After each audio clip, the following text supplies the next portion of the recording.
আমাদের পাশের গ্রামে এক ঘটনা ভয়ঙ্কর। মেয়ে ক্লাস 7-এ পড়ে, বয়স হচ্ছে 13। ছেলে মেট্রিক পরীক্ষা দিবে। সে সেই ছোট্ট মেয়েকে পছন্দ করে। মেয়েও ছোট বাচ্চা মেয়ে।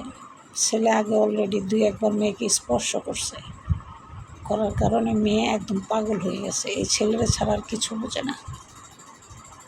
তো বাবা মার কাছে বলছে যে মা, আমি এই ছেলেকে বিয়ে করব।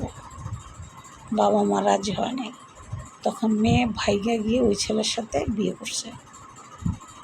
1 মাস পর এই ছেলে ওই পিচ্চি মেয়েটাকে মাইরা বস্তায় ভইরা তারপরে সে পানিতে ফেলাই দিছে। বহু দূর মেয়েরে নিয়ে চলে গেছিল। তুই সংসার করবি না, ভালো কথা, তুই বিয়ে করছিস কে? মেয়েটা তো ছোট বাচ্চা ছিল, মেয়ের তো কোনো দোষ ছিল না। তুই তো মেট্রিক পরীক্ষা দিবি, একটু বুঝা ছিল তোর ভিতরে, কিন্তু ও তো বাচ্চা মেয়ে ছিল, ওর তো কোনো দোষ ছিল না।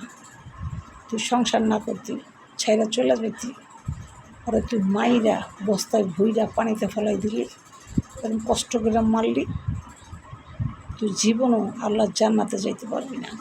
এই ঘটনা আমাদের পাশের গ্রামে ঘটছে। সাবধানে থাকবেন।